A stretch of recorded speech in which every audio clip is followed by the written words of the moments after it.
Hey y'all, what's up? You watch my channel Mizzle 14. I am Tom Mizzle, and I'm here doing a review of Married to Medicine Season 6 Episode 8.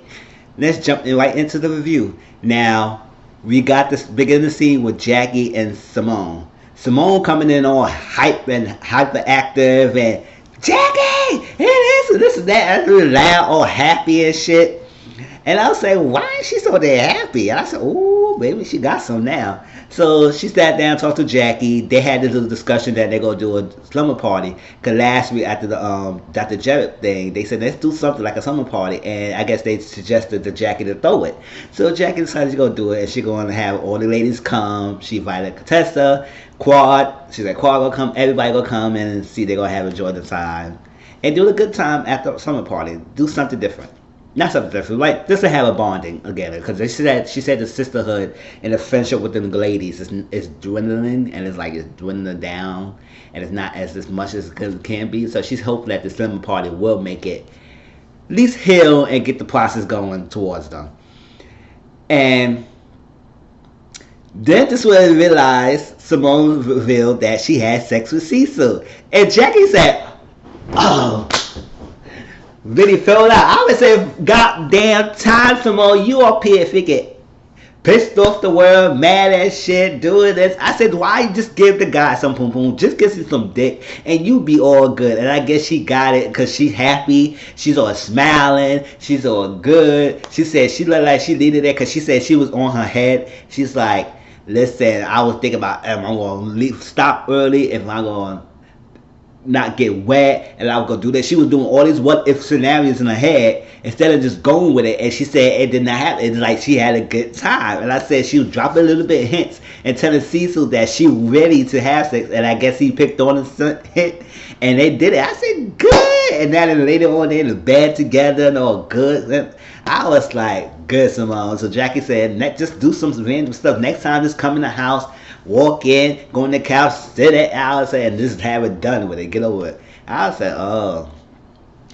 I said, finally, Simone was like, God, she was like, girl, just give the guy something, and then his mood be different. And she said, I see a different change to Cecil. So I'm deciding when to have sex and all that stuff. I said, finally, it happens. Like, you was killing us, Simone. You was killing us.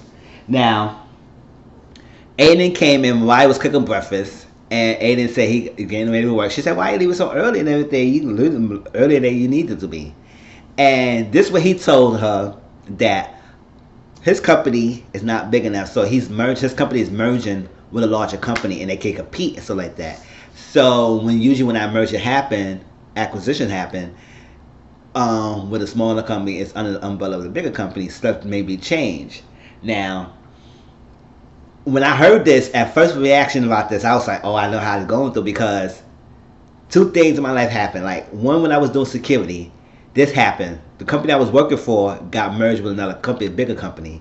So we would still be employed, but we would be unemployed in a different name. So we had to go through the whole hiring process and stuff like that. But in the midst of that, I got another job. It was a good stepping stone that I got this job. And now recently, my company I work for now sold the building to another company. So it's like, we all is there now. We all here, but it's like in the future we don't know what's the possibility, because they could let us go if they want to let us go.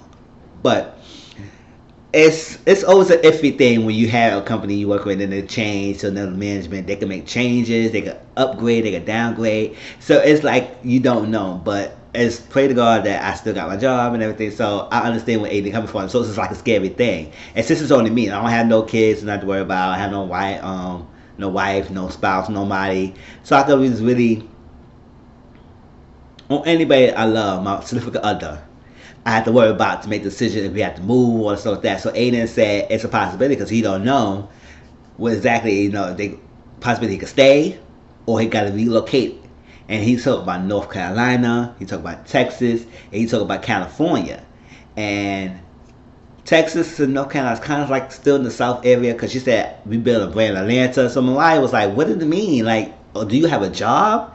What's it like? I was like, I love Atlanta, I love it. I have nothing wrong with California, but that's not the place where I want to raise my child. And I said, y'all got kids together, so how you going to keep saying it's your children?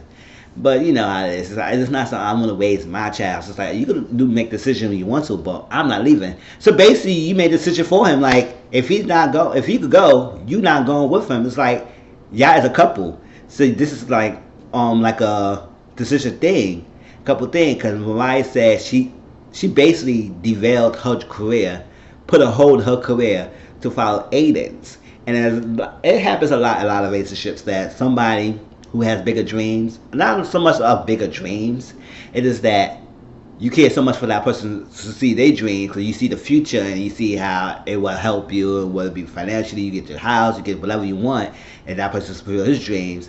You put your dream on the back burner, not knowing sometimes you put your eggs in that one person's basket, so you fall. Basically, it falls on that person's lap. Now, if this thing change and change is either financial or job or like care wise, now you start to worry because you're like, listen, I did all this for you, and now this has changed. It should not be happening.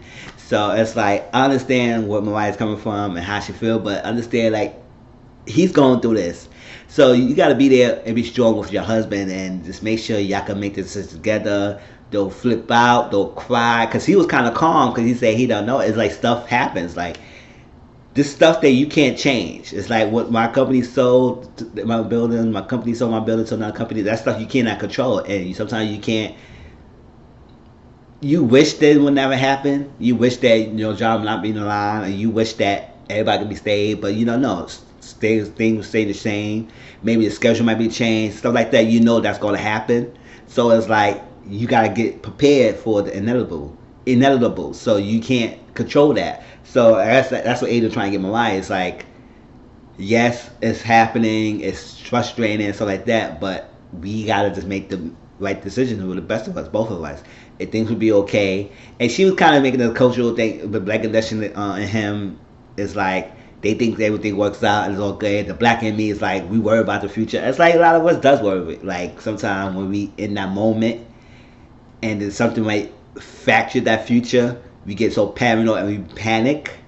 So I understand. I mean, I just wish things work out fine. Just hopefully that Ada could stay. But if it's a possibility they need to move, then they need to work that out as a family. Don't make that decision Don't make that decision off the bat, Mariah. Without even consulting and sit down one because you in your emotions and your feelings. It's like you just be cool, okay. Understand what it's going through. So hope things works out. Now, Contessa's still recuperating in the bed, and she's like, she wish she could still get some rest, like at least some moment to rest. And then she don't want to take no medication because she said it's too much taking the medications. And Dr. Scott said doctors could be the worst patient. They could be because you a doctor caring other people, but now when you need to get care of or you need to follow the advice of what you giving to other people, you don't want to follow your own advice. So that's what they say doctors are like the worst patient because they think they know so much. So they think they know what is not best for them or what's best for them and stuff. And they could be tough to deal with. So it was like, you need to take it. And then he asked her how Trent's going. Like, can I see her? So she said, it's still scarring up though, but it'd be better. So I said, okay, they going to rest. And hopefully Contessa will recuperate fast and she could get back on the swing of things and not stick in the house. Because Jackie was like, oh, just gonna stay in the house all that. We need to get her out the house and stuff. But she needs to recover. So we get Heavenly. She met with her anger management counselor. And she told her about the trip and told her how she felt when her father died and thing, all that stuff. He said, do you remember you crying? Do you remember being upset? Do you remember being angry? What's your emotions after that? She said, I remember when I was at the funeral and stuff. And that's when she mentioned that her mother was not around as much. Her mother worked 3 to 11, so that's like epitome time when they need people. I don't understand that too because I work right now for 2 to 11. And I said, if I ever had kids or anything, I was like, damn, that was like the prime time kids be out of school and I'm at work and then I don't see them as much. So it's like, I'm there financially, but sometimes you need to be there more than financially with your kids. So yes, you making all the money and everything, but make that time for your kids, be there, not for the kids, for your spouse, whatever. Make that time. And the fact that you can't control the hours you work and the fact that you have to do that hours. So it's like Mariah said, she felt that even though her mom was there taking care of her, she feel like she should have been there more or would need her to be around more. And she said she know that her mother loves her, but she didn't hear the love from her mom saying, I love you. And that's kind of impacted them heavily because she said if her parents was around as much, maybe she would have learned more social cues. Maybe she would learn how to express her feelings. Maybe she would be able to speak better or communicate better. And I said, yeah, that we'll understand because the counselor said that 13 to 17, 13 around 18, the teenage years, it's a prime time. I think 13 to 19. That's what he said. Prime time where people is identified.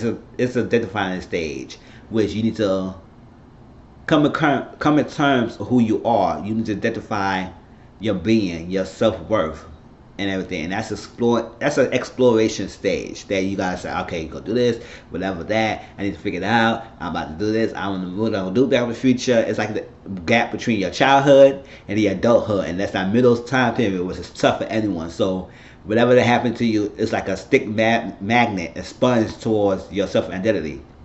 Whether you feel love, where you feel abandoned, or you feel loved, or you feel neglected, will you be supported or abandoned? Or you do have a lot of childhood friends, or you didn't have a lot of childhood friends? Or do you interact with people around your age?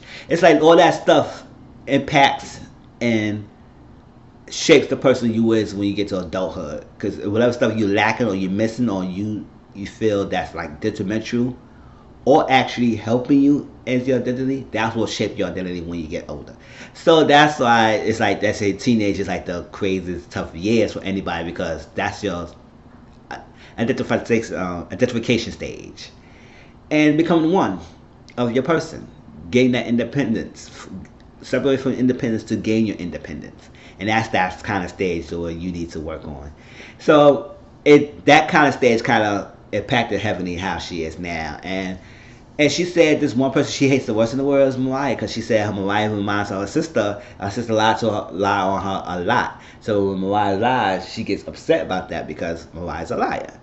And she said that's what she said. The doctor counselor said, you know what?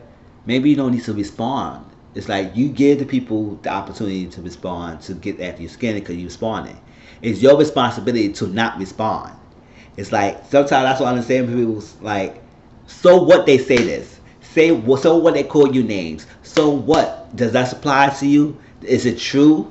Is it true or not? If it's not true, then you don't need to respond to it. You know what you did. You know what you have done. You know your life. So what if that person's saying to what satisfaction are they getting by saying that stuff to you if you don't give them the opportunity to respond to that? If you don't respond, that lets them know that you're not bothered by what they're saying. And it's saying like you gonna keep moving on whatever their opinions or not. And that's why sometimes people start leaving you alone. But if they continue to keep responding to everything, they're gonna keep coming after you. They're gonna keep coming to you. They're gonna keep saying different things just for you to keep responding, to get the reaction out of them. Once you start not responding to them, they're gonna start, you know what? She's not even here.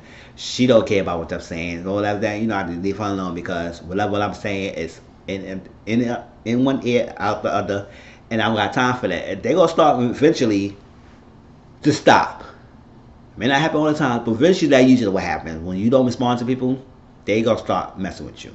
But once you continue to keep responding, then you give them the power. You gave them the power. Once you continue to start responding to them, you gave them power over you. And that's the thing you don't want to have.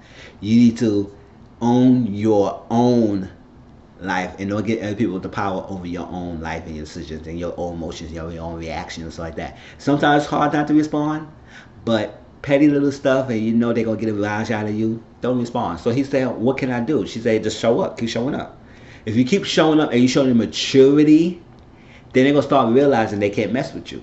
But as soon as you start faltering and you keep going attack mode, you come back like that childhood kind of thing, stuff like she has been missing when she was growing up, then they're going to keep coming after you. So it's come from having to start learning that she don't need to respond to pettiness. Alright. So we get this little scene with Quad with her family. And it was nice. Aunt Bev, her mom, sat and helping Quad in her new place. Remember, she filed for divorce and she moving out. And she said it's still kind of emotionally running high. He has been calling me, but she told him that it's not the right time to talk because emotions too high. Don't want to say the wrong things, so let's give it time for each other. She still says she has a ring, And they say, you know what, they understand it because it's still fresh, it's still new. It's not nobody say you gotta cut all your emotions off, cut everything off you have been going through, just because you filed a divorce. You're not divorced yet, so you still technically legally married. So it's like, do what you gotta do, and it's gonna take time. And once you're ready to take that ring off, you take that ring off. So she said her mom was start looking at her. His mom start crying, and the choir said, "Don't start crying. You got to cry. Don't start." And she said she had been through it herself, and she went through a bad marriage, and she didn't want that for Quad. And all she want Quad to be happy. And this getting divorced make her happy, then so be it. They will be there on her side. And I said, yeah. So they had a good time, and they said a little thing about who gonna be there with the Louise, as Quad said, "I love you. You always been there." He said, "Don't worry, we got your back all the time. We thick as Steve or stuff." And she said, "Who's Thelma and Louise?" And so they started laughing. It was nice. Now, we're going to see Toya checked her phone. She checked her Instagram, social media. Simone as well. All the ladies got this information on social media that Quad filed a divorce. So they all found out in the blogs that she filed a divorce. Now, me personally, I think last week she was about to say it or mention that she filed a divorce. But she didn't get the chance to say that because she got interrupted. So she was getting the chance to open up because she got interrupted and got squashed on. And that's what Simone and Dr. Jackie said in the beginning of the episode. She said Qual was about to say stuff to us, about to open up to us, but then she got stomped on. So she ain't really saying much. So now make us even more guarded because every time she was willing to try to say something, it got shut down. After y'all coming after her to say, can y'all speak to us? Can you be us as friends? Can you share stuff with us? Now what she about to share, it was enough for her. It was enough to get it was enough to get cut, and Mariah was cutting her off. And I said, Mariah, can you just let her talk? Like, really stop it. Just let her talk. So yeah, so Toya, all us forgot the information. Toya told Eugene, Simone told Cecil, and Cecil said when he met with Dr. G and all that stuff, Dr. G said he was working it out. He ain't none of that on stuff. And Toya said, wow, why I had to find out. She didn't even tell me. I said, damn, bitch, why should everybody tell you everything? I understand stuff like that go on, but sensitive information like that, sometimes people don't want to say that. It's like that. And it sucks that it went on the blog. You have to find out in the blog. Because she a TV personality and it's stuff gonna find out. But as friends, yeah, but sometimes let her be. When she ready to tell y'all she get divorced, she getting to tell y'all get divorced. But Toya was like, I want to ask some extra questions. I want to ask her when it happened, when you moved down, that stuff, why you still wearing your ring, all that stuff. She still have their ring. I said it's not unnatural for a person who's filed for divorce to still wear their ring. It's not like they gonna cut their feelings off like just that quickly. Some people could do that. Could do that. I had a little inclination I could do that. Like sometimes you are done with me, I'm just done with you. It's like fucking, I'm not trying to waste any more emotions. I'm not wasting any more tears, none of that stuff. It's done. It's done. But some people can't do that. Some people goes like they take time to gradually get over that person. So her still wearing the ring, it still feel like she's still tied to it, even though eventually she's gonna let that go. And until she gets divorced, it feel like I think she will free herself to let that go. But until she still signed that papers, they both signed that papers, she feel technically legally bound in marriage. So so that's why she's still wearing her ring, Toya. But Eugene was telling Toya, let her be ready to open and tell y'all. And Toya was like, I can handle her. He said, it's not about you can handle her. It's the fact that she needs to be ready and open and tell to y'all. And it's like, good Eugene is there to keep Toya online because Toya is off the rockets, off the chain with her opinionations, and it's just like, that's a word? Opinionated thoughts and stuff like that. And always want to know so much and to interject herself in a situation. And Simone said what she just will tell us, and it's kind of tough that we can find it on a blog, so she kept the secret from us like that. And it's tough, it's hurting. So now let's come to the summer party. Dr. Jackie did it up, and everybody supposed to come down on onesies and go to the her presentation suite that she had rented out. They had fruits, they had snacks, they had stuff on the table, food they could get, they had drinks, they had party stuff like costumes, stuff like that. They go do games, and they had everything there for the summer party. So they all got there. Everybody was there for Santa Contessa. she told Dr. Contessa.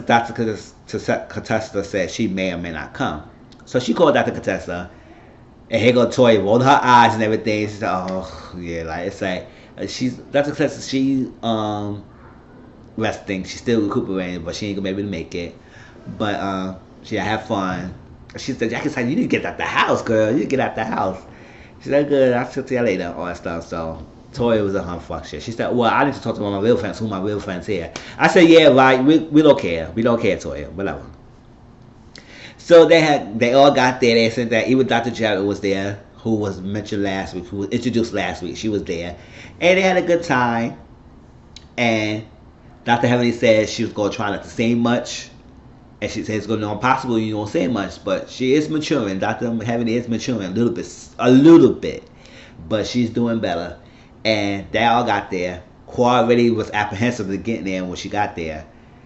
And she was like, no, I don't know how these ladies at. Because she said 2 times when she got with these ladies, they was attacking her. The first time with the crab boil, as soon as she sat down, they was in attack mode. And then the second time when she was about to open up, she got cut off by Mariah a couple of times. So right now, she really don't really care about talking too much. You can tell her headspace is kind of different at the time. Now, when Mariah, when Heavenly got there, Heavenly was there. Mariah got there. It was funny because Mariah sat down and everything. She said hi to Jackie. She said hi to Simone. And Heavenly walked right past her. And they didn't say nothing to each other. So Mariah said, she said, oh, well, don't have to say nothing to me. So Jackie said, I know you gotta say hi to Kay. I say hi. Oh, how you doing, Mariah? How you doing? I said, that fake shit. You know what? Don't need to do all that. Y'all were doing way too much, all the antics. How you doing? How you doing? You looking good? I said, oh my God. That was fakeness. They had to just put up a front for Jackie. So Kawhi got there. So Jackie said, let's start game.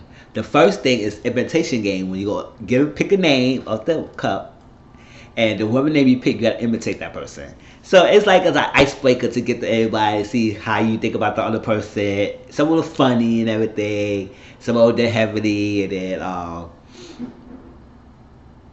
who I forgot.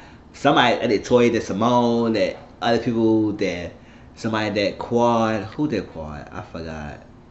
I don't know. They was doing different things, and I think Mariah did Quad. Yeah, because she said she was talking about the cooking and stuff like that. And Dr. Jackie did who Dr. Jackie did? No, who Dr. Jackie did? I forgot. I forgot. Yeah, I forgot who Dr. Jackie did. I think Dr. Jackie this Simone. Or what did I say? Somebody did Simone. I don't know. No, Toya did Simone. I forgot, y'all. Sorry, because I forgot. And some of them were funny, so like that. But I know Heavenly. Yeah, I forgot a lot of stuff. Heavenly did Toya. Because Heavenly was about to do something as a toy. So you gonna entertain me, you gotta just open up the breast and tone up shoulder there and say do it, and then she walked there. So Heavenly did Toya, definitely. And yeah. It was funny. Simone did Heavily. Yes, and then Quad. I think she did Jackie, somebody like that. But why did Contessa? It was funny. I said Contessa was even there. It would say Contessa, but it was funny. And then they got to the seriousness, right? And they each asked a question that they texted to Jackie, and the question you pick up, you gotta answer it truthfully, so seriously. So Jackie got a question where I was like, that was a misleading question. You know, that was gonna ask that question to lead to this drama that happening. It's all set up to me, but. Ask the question, when do you know you could cut off a friend? And Dr. Jackie said, if I can't say things to a girl like, girl, that thing is ugly, or dad, you don't wear that thing, or we can't be open, honest with each other, all that stuff, or the question of friendship, then that's when I cut a girl off. So I was like, okay. You see, that's that. It's like me understand too, like friendship builds, it works, you work on that friendship. And It takes work, just like a relationship. It takes work to build a friendship because you gotta trust the person, you gotta understand where they're coming from, you gotta try and learn from each other, be there for each other when you need there, to be the shoulder to cry on, to be there when you're happy times, the low times, anything. And sometimes it's hard to get that good friends. So when you don't get that from the person, you don't really call each other friends. You call each other acquaintances. And just like Eugene said to Toy, he said, y'all acquaintances to Quad right now. It's not like y'all not really friends to Quad. Because y'all not really acting like friends. So I was like, oh, okay. So that was that. So Heavenly said, can I say one thing? I understand we talk about friendships like that. Are we being friends to you? Now, Quad came in right now because they would say, how you doing, Quad? Quad said, I'm going better right now, but I'm not going to really talk too much tonight. And he said, oh, she said, yeah, I'm not going to really talk. So she's not going to really say much. So with the question came and Jackie answered a question, Heavenly said, you know what? Let me ask you this. I know we won't do all this off that, but based on what it was saying, are we friends to you? Have we not been friends to you? What is that? Was it that we was coming too strong? We should have waited? And so how do you define a friendship right now? And she said, it's coming along to her. She said, we love it. I know y'all love me and everything and stuff like that. There's no judge zone. And we just care about you. She said, I understand. I know y'all do and stuff. And she said, on top of that, how do you feel? And she said, she feel okay and all stuff. Now, Tori about to say something. Immediately before Tori asked a question, was I thought she was going to start asking that hammer a question like Tori did, because she said she was asking a lot of questions. I felt it too, like Quad too. I said, oh, Tori about to start. And Quad immediately cut her off. She said, no, I'm not doing that. Not today, Tori. I told you I'm not going to answer no questions. She said, you didn't even know what question I'm going to ask. Everything. And then she said, Quad said, if I didn't allow them to ask you any questions, you're not going to ask me questions. So it went off the bad start.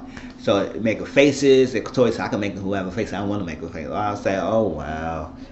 Everything. And then it came to the point, Jackie intermediate. She said, you know what?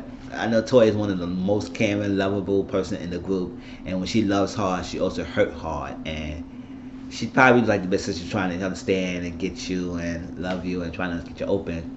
So Tori said, I know I haven't been coming on strong. I haven't been insensitive sometimes. So, but I do care for you. I just want to make sure that we're here for you and everything. And I just want to make sure that we there and you surely cry on. And also, so Quad felt that and then got up and hugged Tori. He said, come here and hug. And then Quad started crying, break it down. And it was like, oh, that's when they need it. And then it started tearing up, and I said, oh, don't do it, y'all. Don't do it, because I'm about to have my tears going up my eyes, too. It didn't go out, but I would start feeling it, too. I said, don't do it, y'all. Because Mariah was crying, the girls, Simone, everybody was crying. I was like, oh, no, don't do it. So, but Cora apologized. She said, I misjudged you. I thought you was going to come into bad space, but yes, I understand. I judged you wrong. I was already had bad space when I coming into. So I'm sorry, I apologize. And what happened again, and let it be. So they said sisterhood. They said Simone said it's a work in progress. We getting together. We're gonna get better, and that's how it was. That was Married to Medicine. Next week they're gonna do another party when they're gonna do like a Black Love event. Mariah says you're gonna do a Black Love event when you gonna come and imitate the person you really admire as Black Love. And based on the previews, I was kind of confused, but then I started piecing together. Mariah came in was as somebody, and it seemed like she came in as Quad. And other people came up with other people, so like that, like Eugene came in as Steve Harvey and something like that, whatever. And it seemed like Mariah came as Quad. So Heavenly was telling Quad, it's like Quad said, "How you gonna throw something when you gonna throw shade at somebody?" She said, "People, I'm hearing that party. People make a mockery out of something because they gonna go like Quad too, because it was gonna be a couples thing.